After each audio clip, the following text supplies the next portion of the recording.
दोस्तों, हौसला हमारे जीवन में बहुत महत्व रखता है।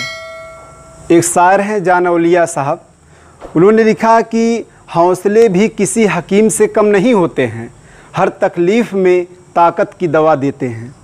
इसलिए कभी भी आप निराश ना होकर हमेशा एक नई ऊर्जा, नई ताकत के साथ कार्य में लगे रहिए। सफलता आपके कदमों में नज़र आएगी। चलिए, मैं Sanjay Kumar Vishwakarma the educational Raj channel पे आपका स्वागत करता हूं। चलिए, आज उसी हिंदी के क्रम में आगे आज हम पढ़ते हैं वर्णों का उच्चारण स्थान। एकदम आसान तरीके से आपको आसानी से घर कर जाएगा, आपके दिमाग में कभी भूलने वाला नहीं है।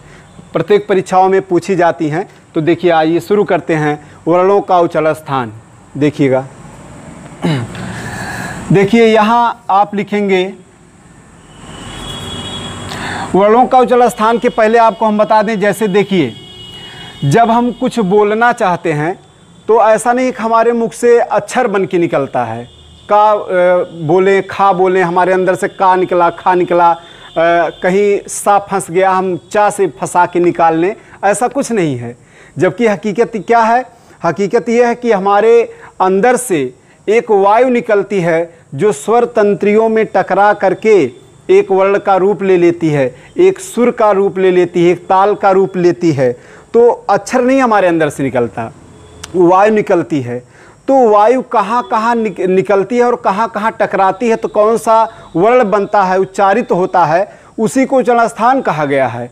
उसके लिए आप आसान तरीका क्या है? आसान तरीका आप क्रम याद कर लीजिए जो हम बताने जा रहे हैं। जैसे किसी व्यक्ति का मुख है, जैसे किसी व्यक्ति का ये मुख है, अगर ये गला है, जब वो बोलना प्रारंभ करेगा तो वायु उसके गले से ही निकलना, यहाँ से प्रारंभ होगी वायु निकलना। तो इसे क्या नाम दिया गया? इसे नाम दिया गया कंठ। याद रखिएगा, पहला वायु कहाँ निकली? कंठ से।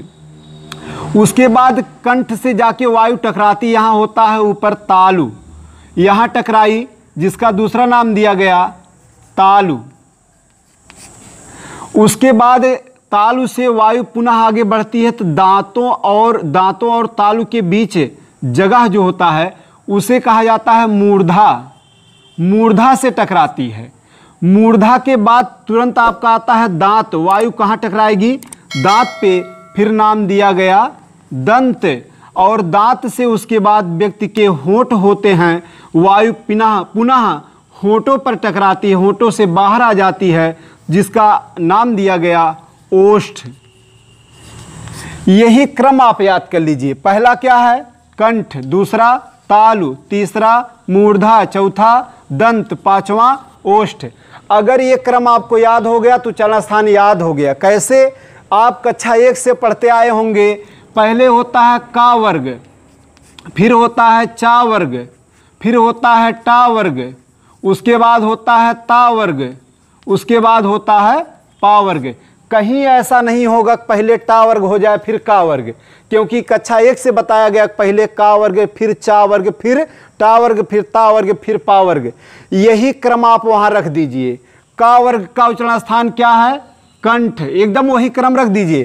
का पहला जोड़िए पहले से, कंठ। चा वर्ग का तालु, टा वर्ग का मूर्धा, ता वर्ग का दंत, पा वर्ग का ओष्ठ। बस आपको याद हो गया। एकदम आसान तरीका है। चलिए, अब इसी को हम व्याख्यात्मक रूप में देखते हैं। ये तो तरीका बताया गया आपको याद करने का, याद कर सकते हैं। का वर्ग का कंठ आप ऐसे रख, ये पहला है, दूसरा है, तीसरा, चौथा, पांचवा क्रम है। अब यही क्रम पे आप जो पहला दूसरा ये याद किए, ये रख दीजिए। कंठ, उसके बाद तालु, उसके बाद मूर्धा, उसके बाद आपका दंत और उसके बाद ओष्ठ। ये आपका क्रम रख दीजिए। बस आपका तैयार हो गया उच्चारण स्थान। बस इतने आसानी से 25 अक्षर का तैयार हो गया। बस आपके बच्चे जो हैं वो याद करना है। तो व्याख्यात्मक रूप से अब हम देखते हैं कैसे। ये तो आपको तरीका बताया गया याद करने का आसान। चलिए देखिए, व्याख्यात्मक रूप से हम देखते हैं। पहले यहाँ उच्चारण स्थान, उसके बाद लिखते हैं वर्ण, और उसके बाद यहाँ लिखते हैं सूत्र। देखिए, उच्चारण स्थान में पहला आपका क्रम याद कराया गया है। पहला है कंठ। कंठ से उच्चारित वर्ण कौन कौन से होंगे, चाहे सूत्र देख लीजिए पहले, उससे हो सकता है आपको आसानी हो जाए। सूत्र इसका होता है अकुह विसर्जनीया नाम कंठा। सूत्र याद कर सकते हैं, अकुह विसर्जनीया नाम कंठा। अकुह विसर्जनीया नाम कंठा। अब देखिए कौन कौन से वर्ण हैं, चाहे यहाँ लिख सकते हैं। इसमें आता है आ, देखिए लिखा है आ, फिर क्या लिखा है का माने का वर्ग माने आप जान रहे हैं का खा गा घा अंगा। उसके बाद हा, और उसके बाद क्या लिखा विसर्ग, उसके बाद विसर्ग। बस इतने अक्षरों का उच्चारण स्थान क्या है, कंठ है। कोई दिक्कत नहीं होगी। आगे देखिए, चाहे इसी का और बड़ा लिखा जा सकता था, आ का खा गा घा अंगा, उसके बाद हा फिर विसर्ग, ये भी लिखा जा सकता था। आप का वर्ग से समझ सकते हैं क्योंकि वर्णमाला में ही बताया गया है। फिर आगे देखिए नंबर 2, दूसरा आपका उच्चारण स्थान क्या है, तालु। तालु से उच्चारित वर्ण, सूत्र पहले देख लीजिए। इसका सूत्र है ईचु यसा नाम तालु। ईचु यसा नाम तालु, क्या लिखा है ई, फिर क्या है चा वर्ग, फिर क्या है या, और फिर तालव्य सा इसे कहा गया है। इतने वर्णों का उच्चारण स्थान क्या है, तालु है। फिर नंबर 3 बताया गया क्या, मूर्धा। इसका उच्चारण स्थान, ये इससे उच्चारित वर्ण पहले सूत्र देखते हैं। सूत्र इसका बताया गया ऋतु रसाणाम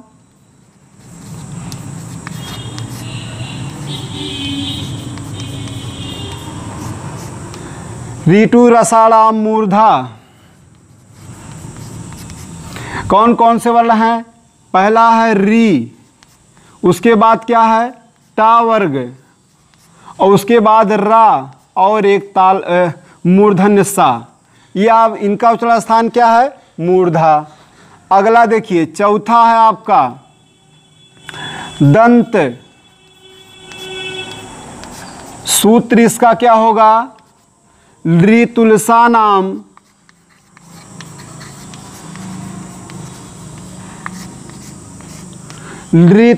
नाम दंतः।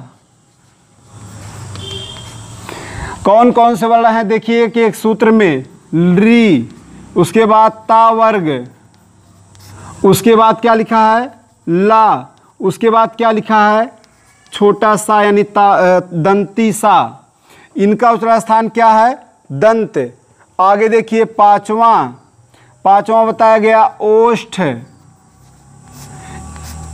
इसका वर्ण क्या क्या है, सूत्र से देखते हैं। सूत्र इसका क्या है, सूत्र बड़ा है, देखिए सूत्र है उपपद्य मानिया नाम ओष्ठौ।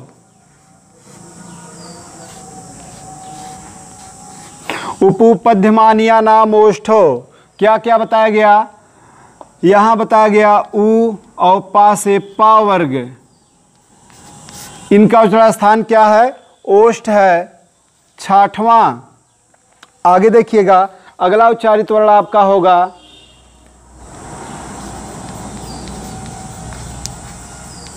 नासिका। नासिका से कौन कौन से वर्ण उच्चारित होते हैं, सूत्र है इसका यमंगणना नाम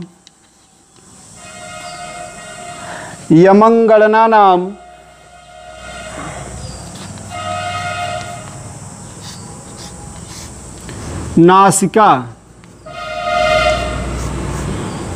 देखिए कौन कौन से हैं, यहाँ लिखा है कौन कौन से अक्षर है, 5 अक्षर, हर वर्ग का 5वां अक्षर, इया मा अंगा ड़ा और ना।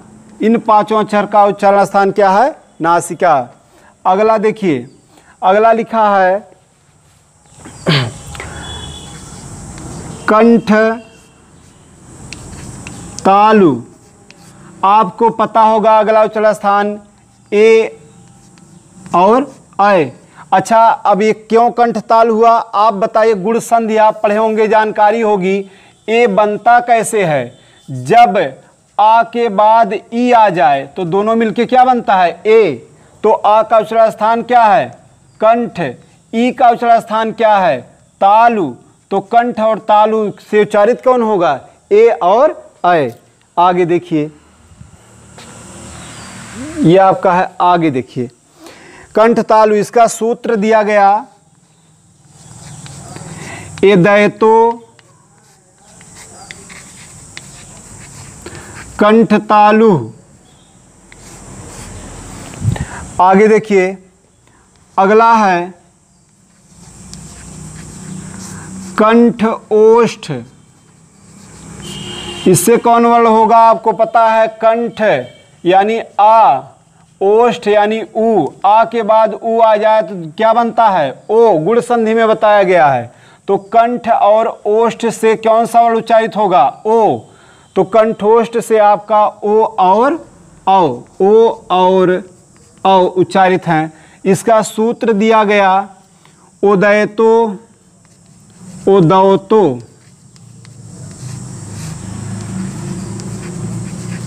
कंठोष्ठम, उदौतो कंठोष्ठम। आखिरी देखिएगा, आखिरी 9वां स्थान उच्चारण स्थान बताया गया दंतोष्ठ। दंत और ओष्ठ, दंतोष्ठ से कौन सा वाला उच्चारित होता है, वा। इसका सूत्र दिया गया वकारस्य